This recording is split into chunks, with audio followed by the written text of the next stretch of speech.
skull.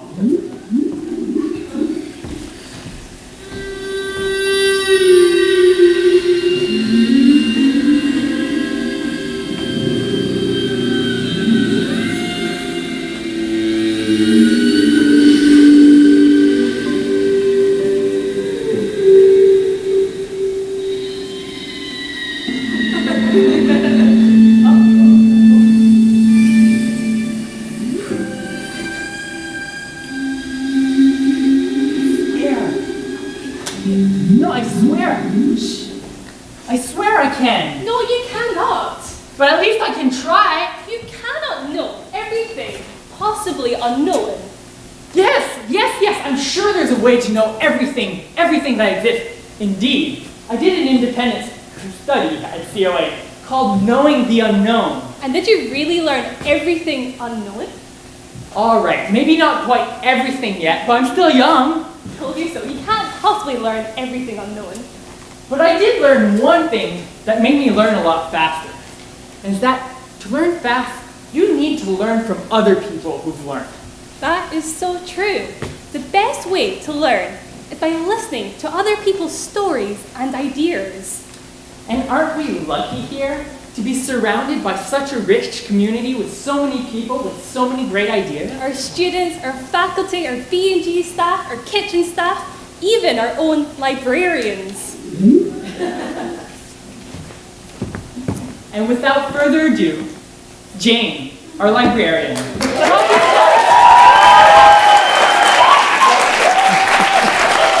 Yikes. Oh, I really like this. I can't see you because the light's in my eyes. So listen, hi everyone. It's really great to be here. But I have to tell you, when I was approached about coming tonight, I was a little worried because speaking in front of a group that I can't see makes me really nervous.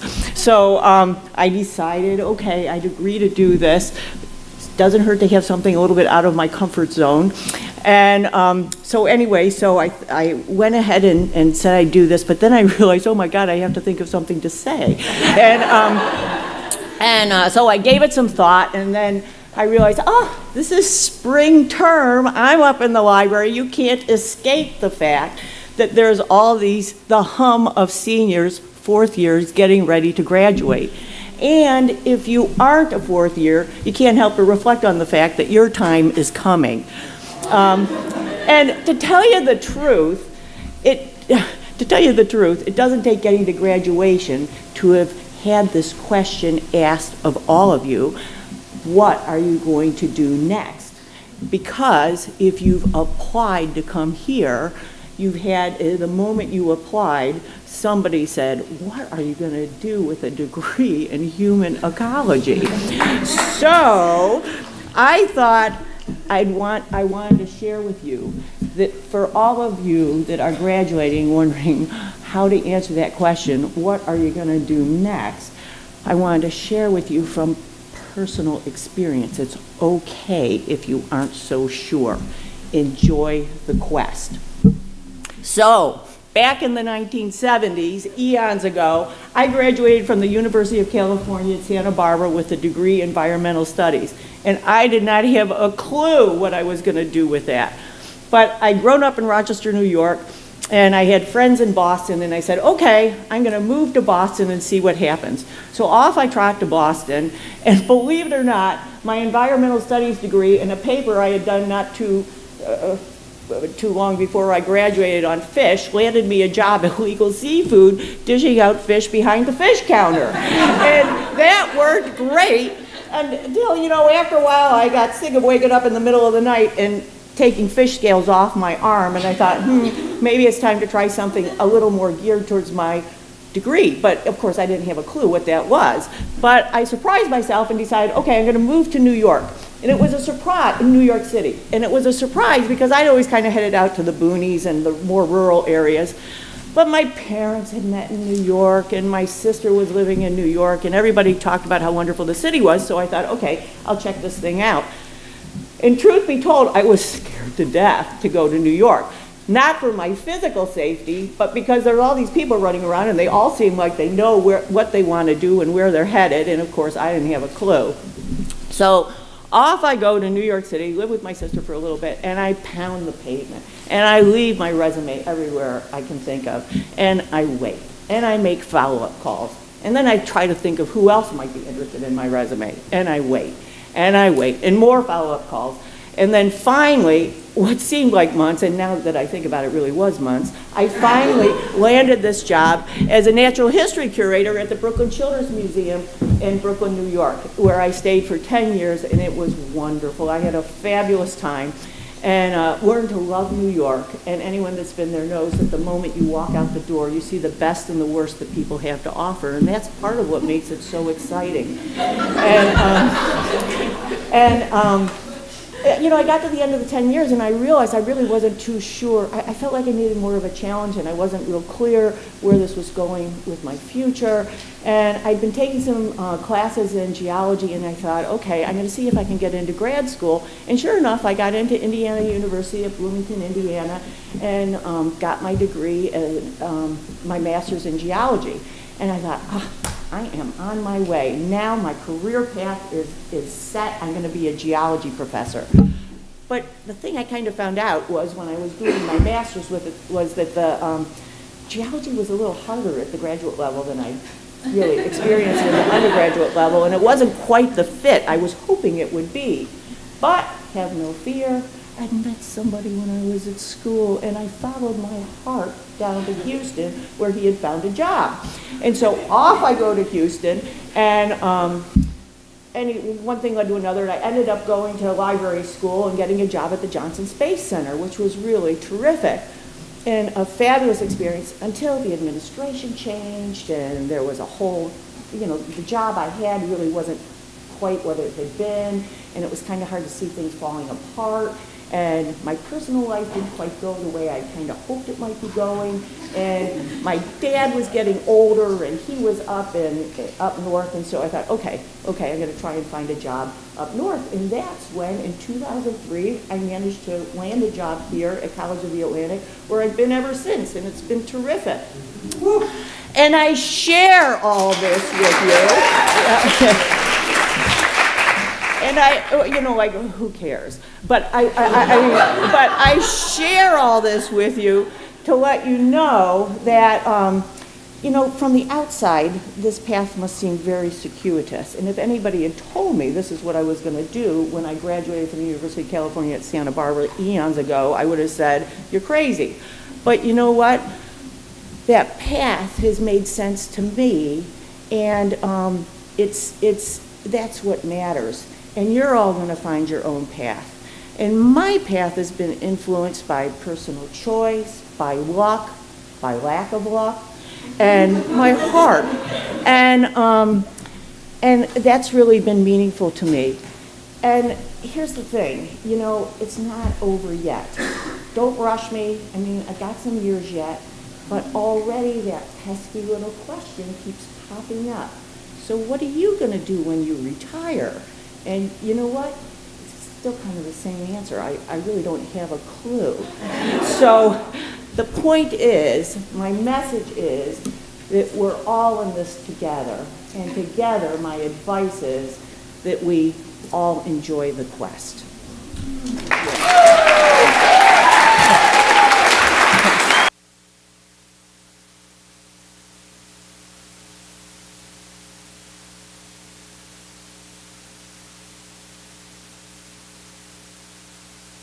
My future.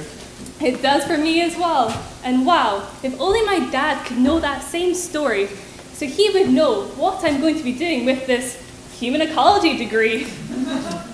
But really, I kind of know what's going to happen next for all of us here. So I kind of know a little bit of future. I do too.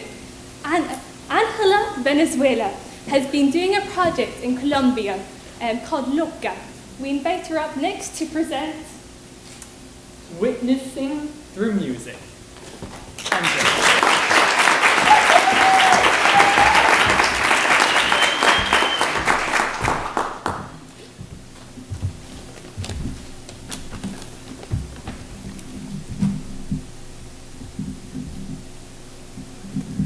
Temblaba el suelo en mis pies al al sentir.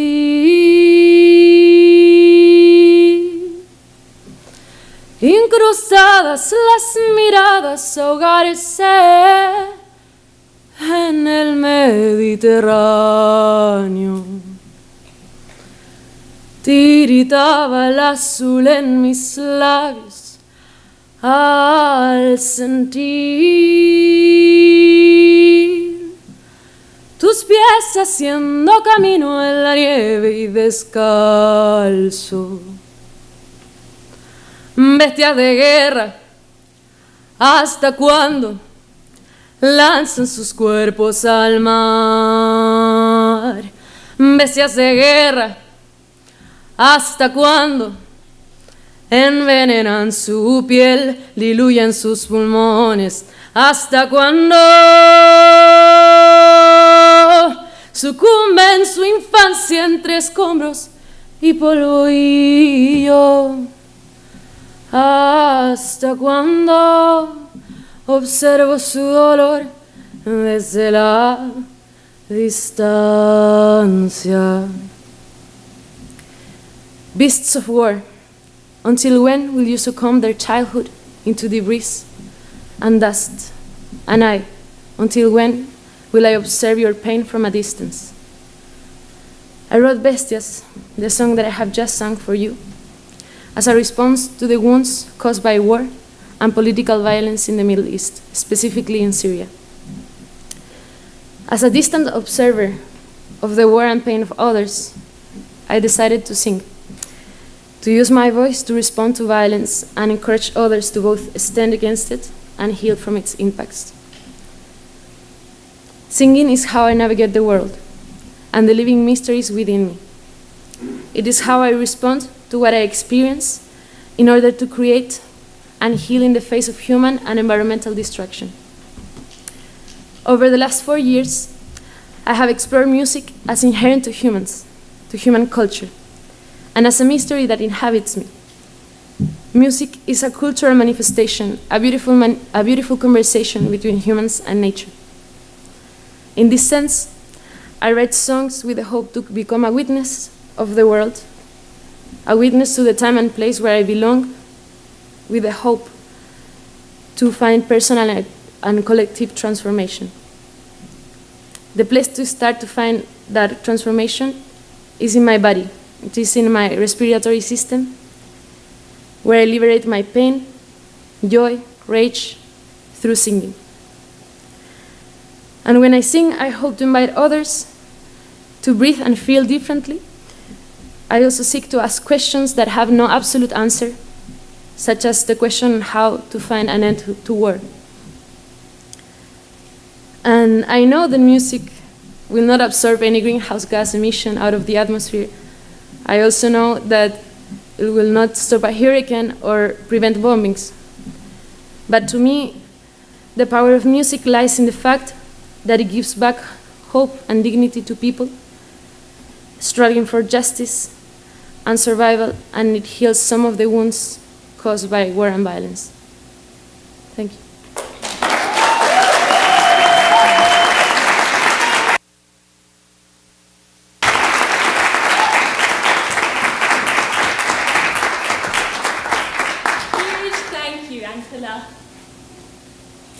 And if anyone want to carry away her life-changing songs or many of her other messages through her other songs, Angela will be selling her CDs at the end of the show, and you're all willing to also interact with her about her songs. I would encourage you all, if you find a time, to talk to her about her other incredible projects and stories and ideas.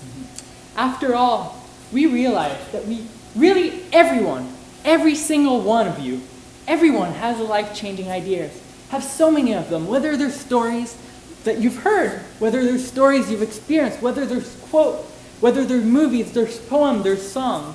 Everyone has a life-changing idea. And now, we'd like you all to take the post-it notes that are sitting on your chairs and to think of a life-changing idea you have had. And life-changing is so wide, and it can be so many things. But it can be the first thing that came to mind when you said this. Or you could ask yourself, if you could teach one thing to the entire world, what would that thing be? Or have you ever heard a story that you'll never forget? What is that story? Is there something you wish that someone would have taught you, someone would have told you before you came to college, or before you did any big steps in your life? Or lastly, if you could share only one sentence with the world, what would it be? So we're going to invite you to take your time. You can chat with your neighbors a little bit, or you can close your eyes and think about it to yourself. If you don't have a Post-it, we have some nice folks in the back that have some extras for you.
So I'm going to ask everyone who have a life-changing idea to just wave it in the air so we can gauge how much time do we need more.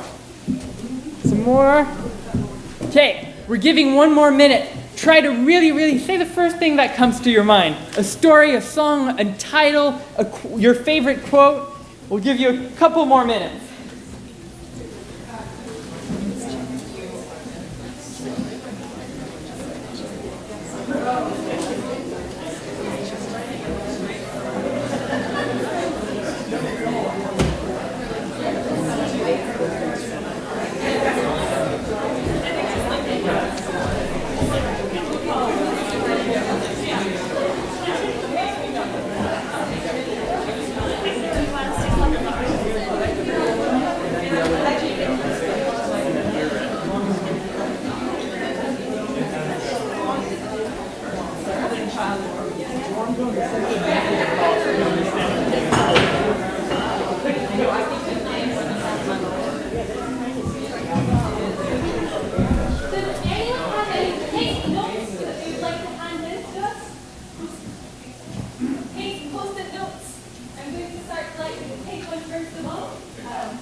everyone who managed to come up with the card, I'm going to invite you to send them towards the outside of the row, and we're going to have people collecting your ideas. Meanwhile, in my hand, I have some life-changing ideas.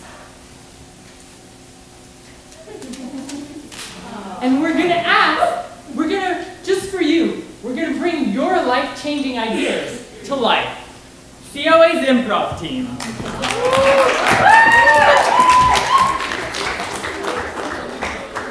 Hello! Can we have a suggestion of a location, please? Atlanta, alrighty. Wow, the weather's nice out here, man. Oh, it's so nice today. I'm so glad you told me to come out here. Basking in the sunshine, Yeah. though. Oh. I usually don't go to airports to just, sit in the airfield, but this was a great idea, I must say. That fence was not that high. No. The barbed wire, though, I'm gonna have to. We'll get that checked out before Okay. we're done here. Kindness generates kindness. So. You're right, it really does. And it's so nice when you ask somebody. I was sitting around. I didn't expect you to ask me to come with you today. Yeah, I just thought our first date should be in this airfield. Yeah. That's when I saw you coming off that plane with that other person. Yeah, well, don't worry about them. That person, Yeah. they're start your early. That's what I always say. Yeah. Right now. Thank God you got that one done. Yeah, we're in a new era. That era's gone. We're gonna start that early, okay? So it's all about you. You're the only one for me. It's true. That's so romantic. And when I see the planes, I Be like water. water. We just flow together so well. We do. Maybe we should visit a boat field. Maybe we should just make transportation our thing. You know what else is our thing? What else is our thing? Create a free box in every town in the world. That's our thing! Every town in the world! Exactly! For everyone! Ooh, like little choo trains. Yeah. Everywhere. And planes everywhere Planes. for everyone. Everyone. And I could be a pilot. Will you do that with me? Absolutely. I will be Really? your co-pilot all the way. That's a lot of commitment, actually. It's okay. There was a starving three-legged dog in Kenya, and I couldn't adopt her because she was pregnant. And that's how I feel about you.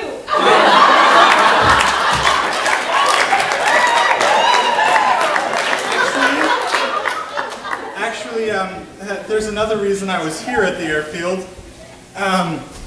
It's just,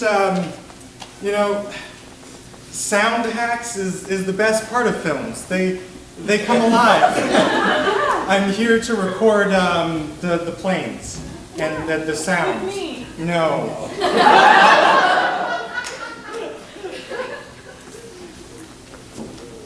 Smile is worth 1,000 words.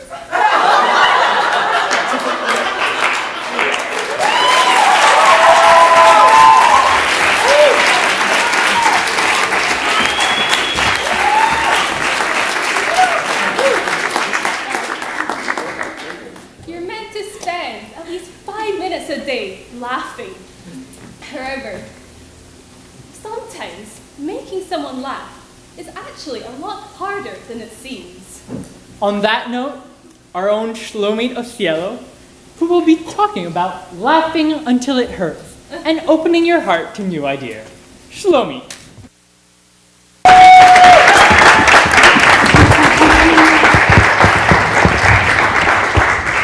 This is an experiment. Oh, yay, that part works. Hi.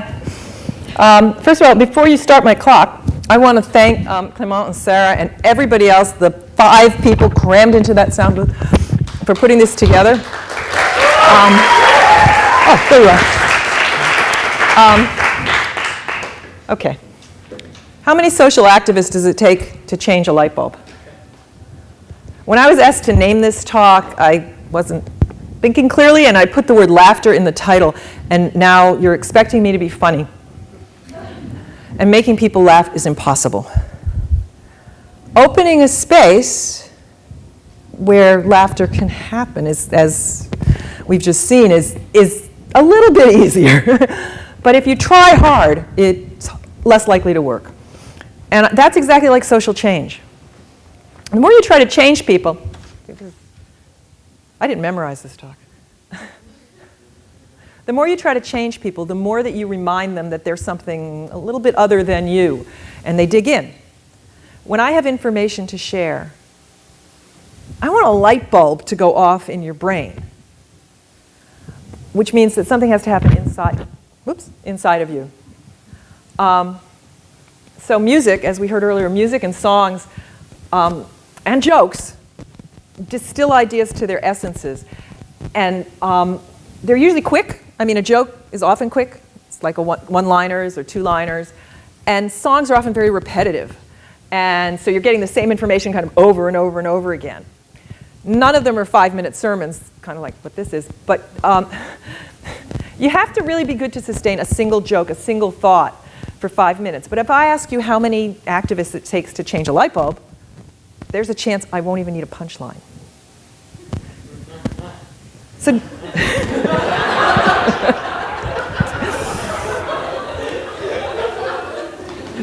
yay, it worked. During the last decade, prior to being here, and I hope to return when I'm finished with school, thank you, Jane, for the portentous whatever, I've been part of something called the Midcoast Community Chorus. It's in Rockport, Maine, and the organization's founder is a woman named Mimi Bornstein.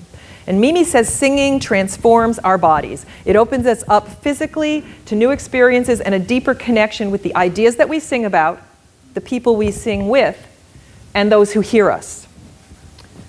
Singing and laughter both support the life-changing art of breathing.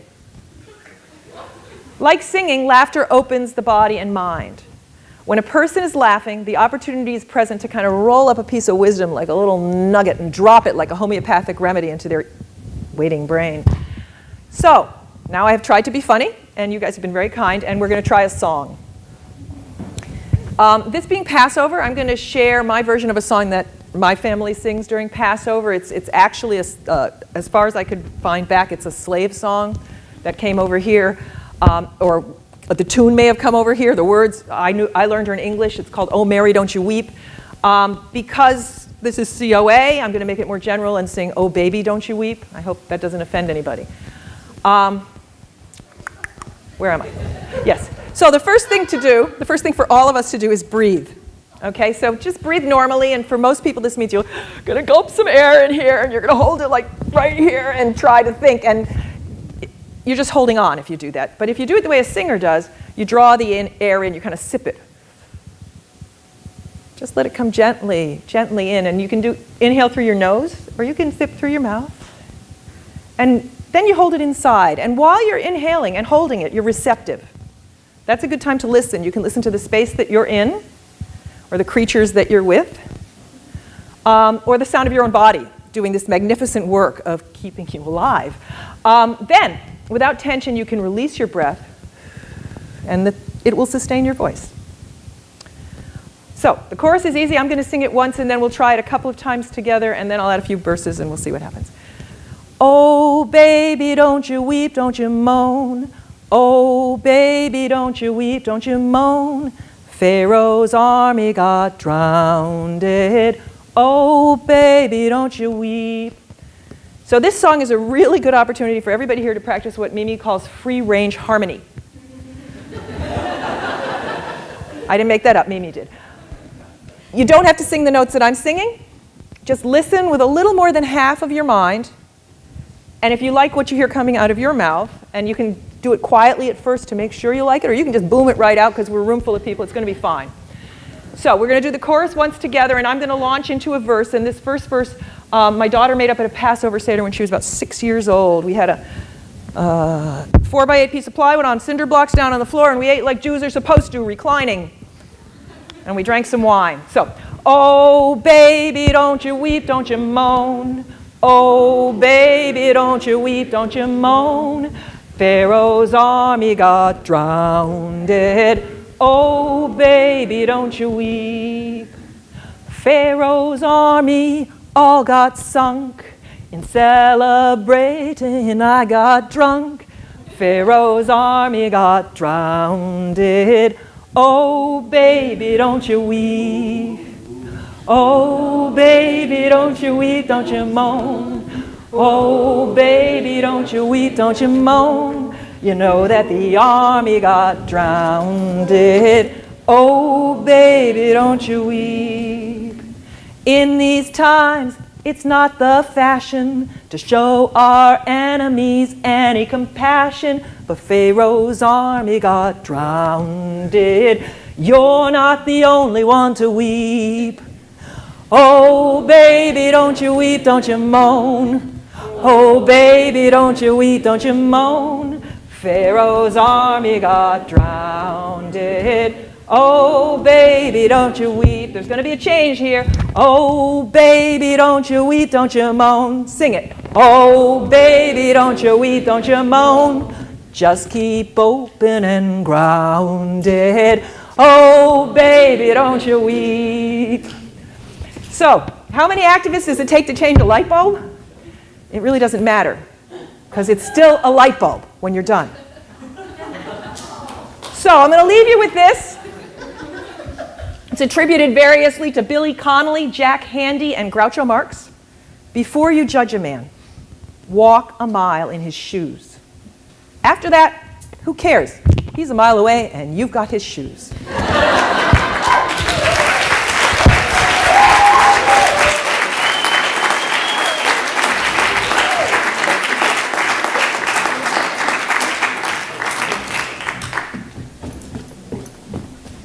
Thank you, Shlomi. We are so thankful for you. We are so thankful for every single one of you being in this room. We are so thankful and grateful for our alumni, one in particular for tonight, Ariana Rambach, who is currently hiking in Olympic National Park, but took the time to send us a video. And we asked her more than just a video, we also asked a picture of her with the whale skull. And she said that, ironically, she's been meeting there for 4 years, but never got a picture with it. But instead, she sent us this. And we said, I think that's far beyond our expectations. On that note, Ariana Rambach. Greetings, everyone.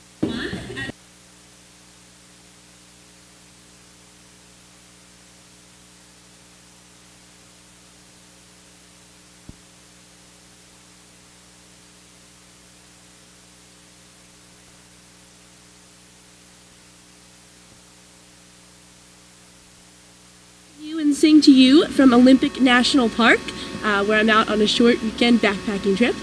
And I just wanted to say hi to the familiar faces there. So if I could articulate one of the best things, the greatest things that I've learned coming out of graduation and moving into the professional world, I think that one of the really important things that a human ecological education gives you are some of the values that aren't just about being able to apply yourself in an intellectual way or in a physical way with your environment or landscape, but actually having the skills to have a lot of gratitude for the experiences that you're given, because regardless of the amazing things that you're going to go do, having that ability to drop back in and be very thankful is a really important thing. And it's also very important to remain lighthearted. So for this event, I would like to sing a song to you guys that you all know, but here it is one more time. Life-changing, world-changing. About 3 years ago, didn't know where I would go. Now that the high school thing was over, SAT scores and admissions, common application revisions, test to decide and measure your worth. And still so many things to do, like register and choose, not to mention deciding on a major. Would be my major.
life-changing, world-changing.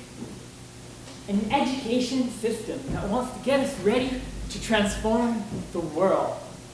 Isn't that putting a lot of weight on our shoulder? I never know where to start. It's such a big question. It's hard, you know?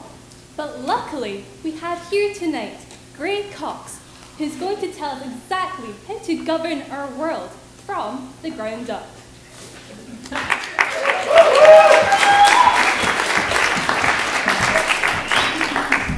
Hi, thanks. So I'm going to talk about fun and creative ways to govern the world from the ground up in 5 minutes. Why just protest and react? Let's act. It can be fun. For example, for me, it was great fun to go to the Women's March in D.C. and experience a sea of people with creative signs and chants, sharing visions of a future of peace and justice and living it there then. In fact, it was amazing.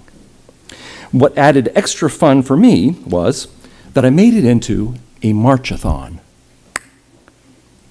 I asked friends who couldn't go to pledge money for the miles that I traveled. And with no planning or organization, on the spur of the moment, I raised $350 for Planned Parenthood. What if the million or so people who were there had all done this? Or the climate marches all around the country this April 29th, coming right up. What if 1 million people each plan and organize and get 10 folks to each raise $100, the price of a bus ticket? The result would be $1 billion. What if the citizens of the U.S. said to the world, we support action on climate change by donating $1 billion to the Global Climate Fund for Developing Countries this weekend? Cool, right? On Valentine's Day, or birthdays, instead of buying our loved ones cards and presents, we could give them the gift of gifts. Give them a check with the recipient left blank, so they can choose a charity or a socially responsible investment or a political change group that they want to give the money to make their world more loving and lovable. I did this on Christmas this last year with my kids and my grandkids, inviting them to choose to spend the money on themselves or on some donation or action. And they loved the choice. And while they did, really. And while a couple had some important personal expenses that they spent the money on and the checks out with, the rest gave to a really interesting range of organizations. And I appreciated not having to spend time at the Bangor Mall agonizing in the search for packaged stuff that would somehow say, I love you. If giving the gift of gifts becomes a practice at holidays, that's big bucks. 20% of the total annual retail sales occur during December. How far should we go with this kind of fun? Well, the average American consumes 2 to 4 times as much as the Earth will sustain when everyone else on the planet gets to our level. We all know this. So, for the sake of the climate and ecosystem, for those of us in the average range, let's cut our personal consumption in half. Obviously, some folks are in a different situation. They need to consume more. Also, it might be hard to cut right away, but we can start with 10% this year, and then 10% the next, until in 5 years, we're there. A young couple in Chicago, when they graduated from college, were making together $50,000 a year or so, and they decided to live on half their income and invest the rest responsibly. And by their mid-30s, they were able to retire, continuing to live on their same level of income. You can read about it on their blog. It's called Mr. Money Mustache. It's easy to remember, Mr. Money Mustache. Lots of cool ideas about how to do it. What fun! Retiring in your 30s. Yes. Jane, there's nothing. If wealthy retiring baby boomers, who've already accumulated a lot of wealth, and eager millennials join forces, then what? If 10 million people, say 1 in 30 Americans, contribute $25,000 a year, then what? That's $250 billion a year for funding a world government from the ground up. For things like the Nonviolent Peace Force. Or to fund a people's tribunal to hold Exxon accountable for climate crimes in suppressing information about climate change. There's lots more to say about specific things to do, but the key point is this.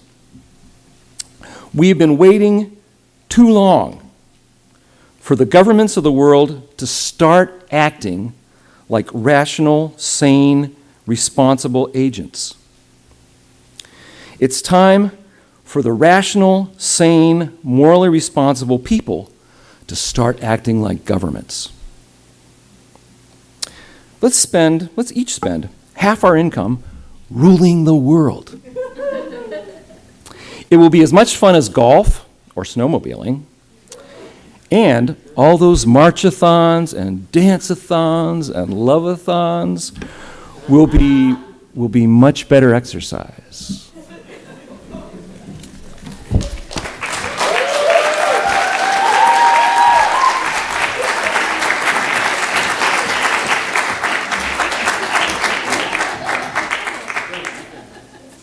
Imagine if we, human ecologists, could govern the world. What would you do? I'd take everyone's idea, I'd put them in a pot, and then I'd read them. So, we would live in a world where no one is afraid to be imperfect.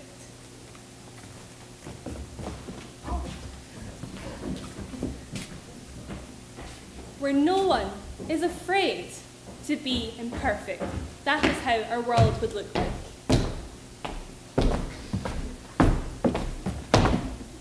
Jane, you've never been perfect. Oh, I know, Diane. New choice. Oh, I know. Trust me, Diane. New choice. I am perfect.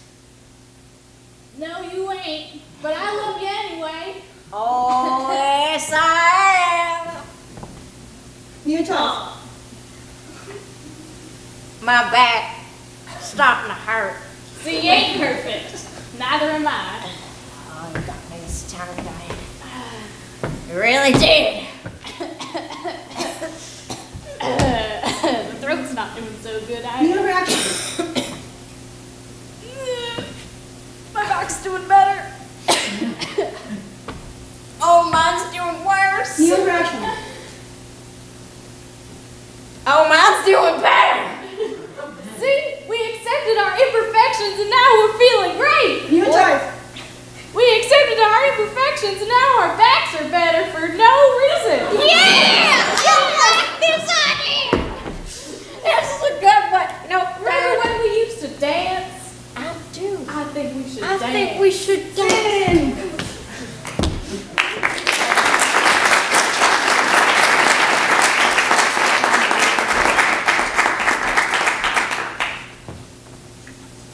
Here's another life-changing idea. Treat every living being with the respect you would want unto you. Look at that beautiful flower. Oh my God, it's. Oh, I love it. I love it so much. I love it so much. As much as I love myself. I love it so much as I love those beautiful green eyes. New choice. I love it so much more than what I love myself. Wow, that's a lot. You want to worship the flower? Let's worship the flower. I don't know how to do that. I don't know either. New choice. You want to worship the flower? Let's do it now. We could start dancing around. New reaction. Why do you want to worship a flower? You're just crazy. You have these ideas of let's worship everything. New reaction. You want to worship a flower? This is why I appreciate you so much, Mom. I love you too, sweetie. You I'm teaching you how to appreciate the world. Do you appreciate yourself? I do, but I appreciate flowers just as much as myself. Mom, I don't appreciate myself. New choice. Mom, I appreciate you. New choice. Mom, I appreciate worshiping flowers. New choice. Mom, why do you appreciate yourself? You are not as beautiful as that flower. It's not what's outside, it's what's inside. That's why I love you.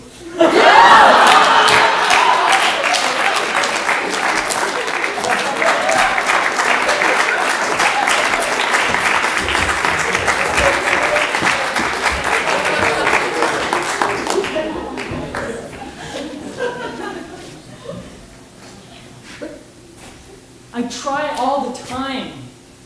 I really try to make the world a better place. But sometimes it takes a lot of idea and it gets a little overwhelming and I just feel like giving up. No, Clement, you should never give up. But don't necessarily see changing the world as an end goal. See it as a process. I guess so. Which you can really enjoy. And talking about processes, we now have a video presentation by Gaia Lopez, the hummingbird process.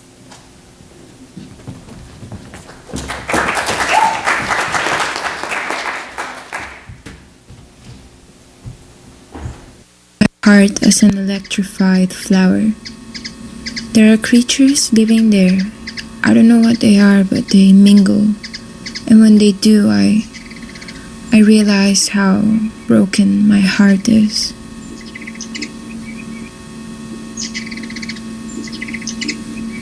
It seems to me that almost all our sadnesses are moments of tension.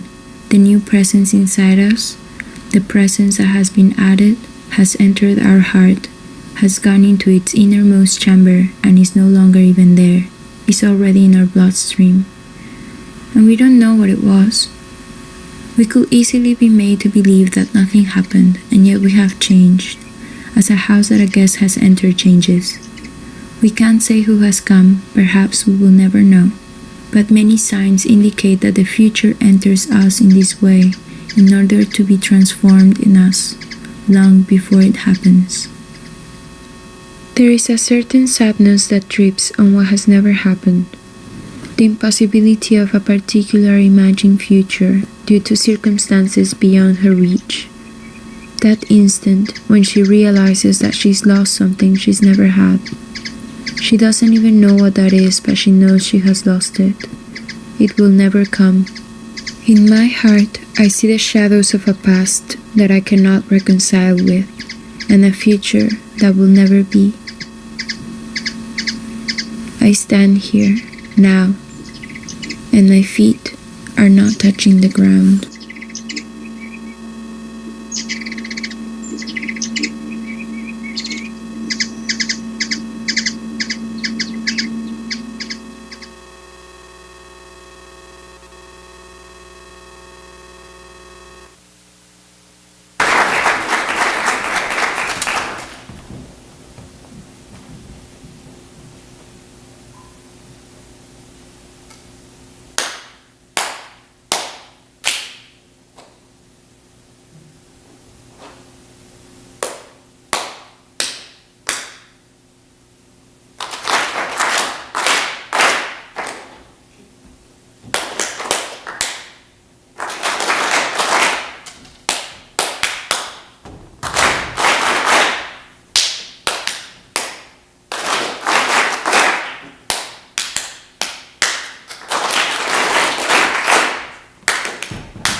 communication.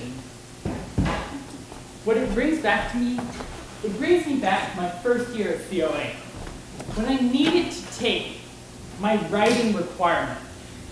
And I'll be honest, I took the class just to check a box.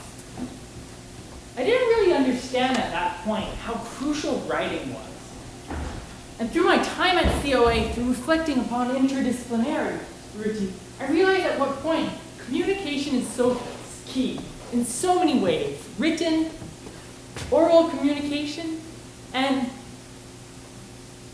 beyond communication. So in my second year, I took another writing class. And it wasn't even because I failed the first one. It was because I realized how important it is, no matter what field you're going in, to write. And that's so true. Writing is more than just writing. It is a message you're telling. It is a story you're telling. And tonight, we've had incredible storytellers, and we'd like to invite one more up, Eileen Sistone, who's going to tell us a story about being the change you want to be.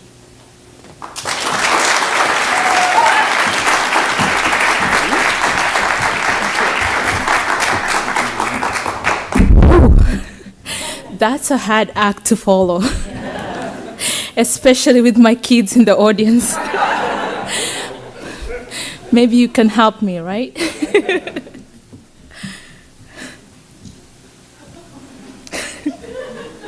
Whew. You might have to give me some tips on what to tell them later, you know? Anyway, it's always good to be here. So, I was born in a country where wildlife and children have equal right of way. I grew up on a farm, and I conducted daily manual chores like tilling land and tending to livestock and milking cows. I know I did milk cows with my bare hands, by the way.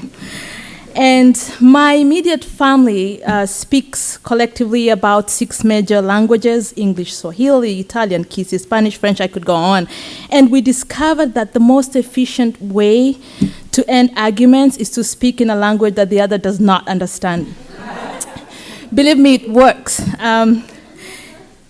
It forces you to take pause and to rethink the reasons behind your disagreements, and in a weird way forces you to be a little bit more tolerant. So I spent my childhood in a village where women were undervalued for their contributions. While they exercised superwoman powers and moves as they carried out their daily chores, I thankfully had a support system necessary that allowed me to acquire an education and a pathway to what is now my life here in Maine. I interpret this undeserved opportunity as an inherent duty to give back and to make a difference in the world. Underlying this desire is a quote that motivates me every day. I know you've heard it before, but allow me to say it again. You must be the change you wish to see in the world. In trying to live out these powerful words, I have learned a few things I would like to share with you tonight. One, that you are fully equipped for this moment in time to be the change you seek. And I learned this very powerful lesson through my daughter, who was then 3 years old, now 7. My daughter came in at 3 with no degree and not as much experience, and those who've had this before, allow me to share this again, revolutionized the world of snowman building by inspiring us to make the first ever Maasai snow woman.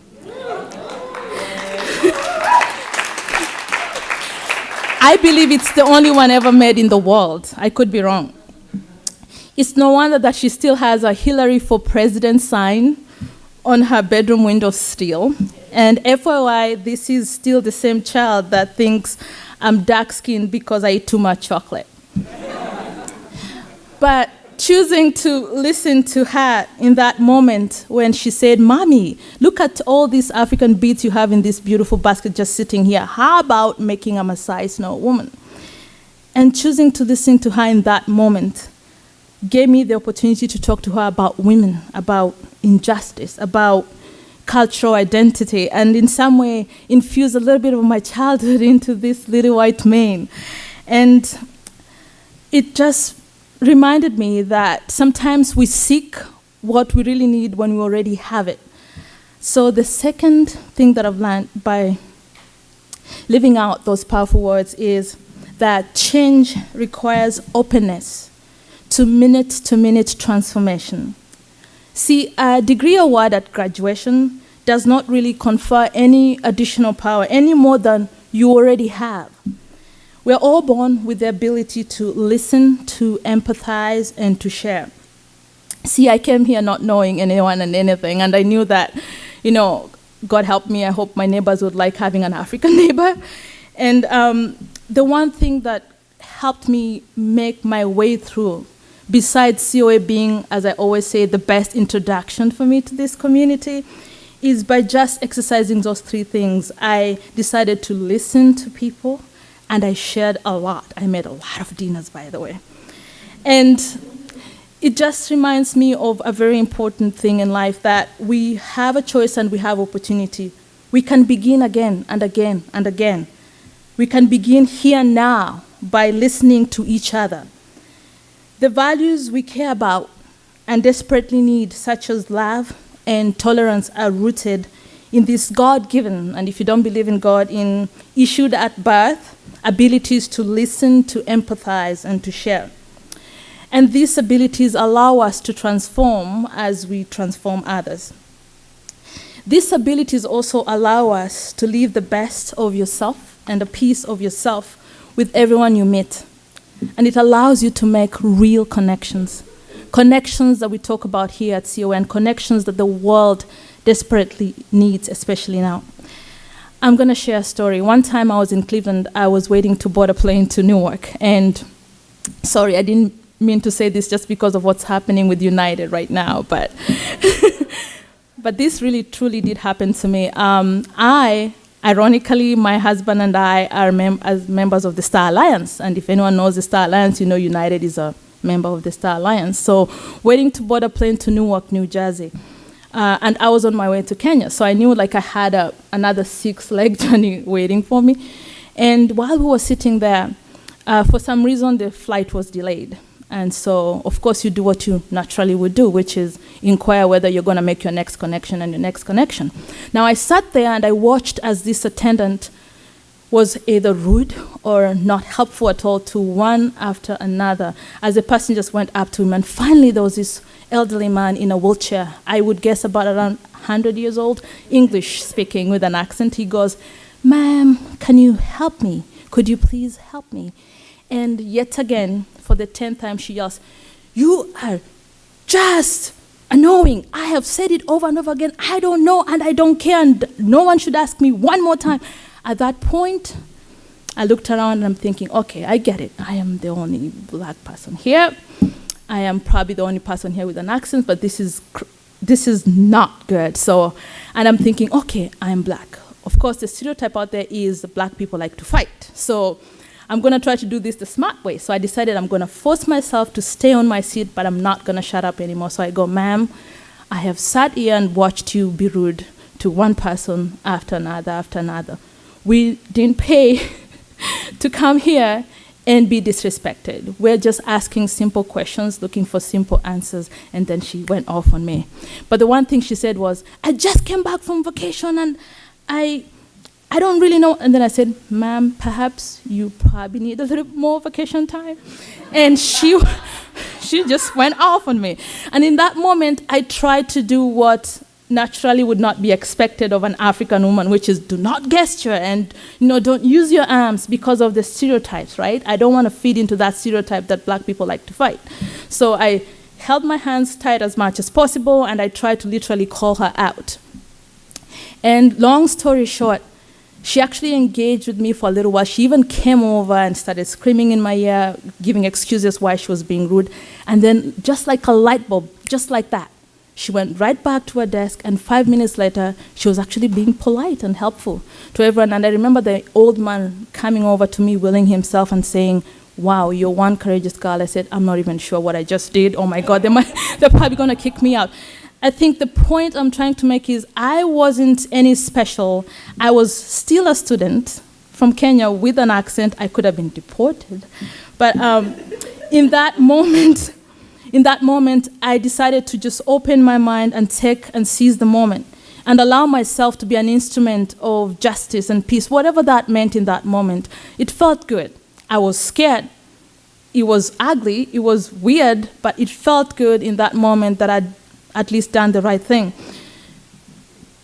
Being the change you want to be requires that you open your mind and soul to that moment-to-moment transformation, that opportunities are there for you to be an agent, and that, in fact, those opportunities are present right here, right now. They're not waiting for you to be equipped a certain way for you to seize those opportunities. I'm just going to end this by saying this, that whatever your passion is, whatever your abilities are, just do something. Just keep doing something. I'm passionate about many things. Underlying all that passion is love and equality for all people, my passion for love and equality for all people. I choose to continue to be the agent of change. I choose to do that by joining you tonight, so that collectively we in Maine can build those bridges of love and heal the wounds of hatred that threaten to divide us. And as we continue to unite, others will share our stories of love and tolerance. And as I end, I just want to say this, that it's been great getting to know COA. It's been great interacting with you all. And let's continue this fight. Just remember this, when it rains, all birds occupy shelter. I love eagles. People know that who know me. And I like to use eagle analogies all the time. You know, when eagles fly and when it rains, they try to avoid the rain by flying above the clouds. The problem is common to all, but the attitude to solve it always makes the difference. Thank you.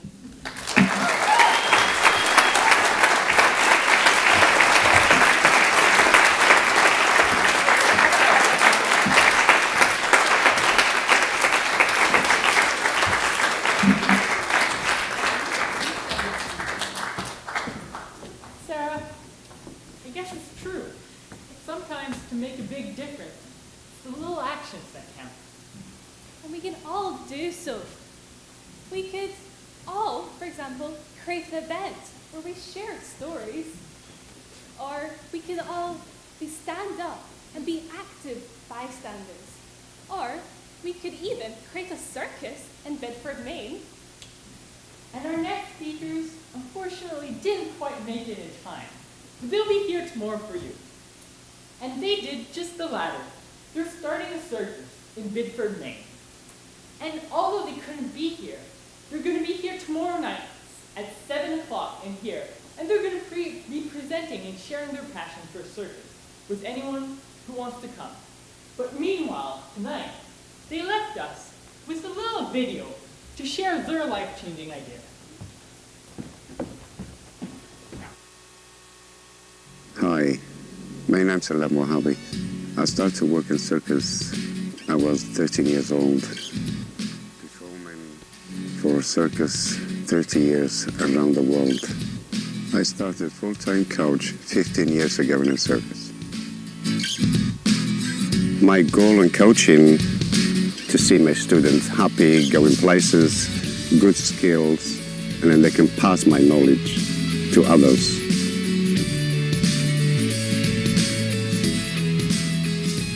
The way I coach, I would say honesty, trust, and when they trust you and believe in you, I think that's one of the very important things.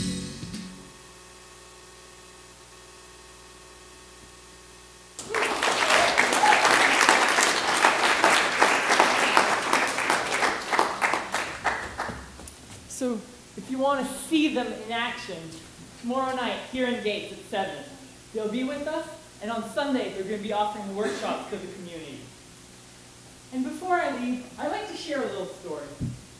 It's the story of how I spent 14, if not 17 years in school without ever really asking myself, what do I want to learn? And why do I want it? And it's only when I came to COA that changed. And that I started really understanding and engaging and wanting to learn. And wanting to learn from one another. And so tonight, I tried to think about what have I learned? What are the stories, the morals I can take? So I've learned that to be the change I want to be in the world, I should sing, laugh, and open my heart to new ideas. I should be an active bystander. You should not worry about the end goal, but really think about the process in which you're going to do so. And in the process, I can use some fun and creative ideas to govern my world. And always make sure how you communicate with people and do so effectively. And being grateful. Grateful and light-hearted. So just saying a big thank you to everyone that helped make this event possible. And so tonight, we hope that you walk away feeling inspired, having another story to share. But also, know that the next time you sit down with a random stranger, or be it your best friend, talk to them, ask them, what is their story? Have they had an inspirational moment in their life? Do they have a life-changing idea they wish to share? Because there are so many out there. And last but not least, thank you for hearing the stories, but thank you for sharing your stories.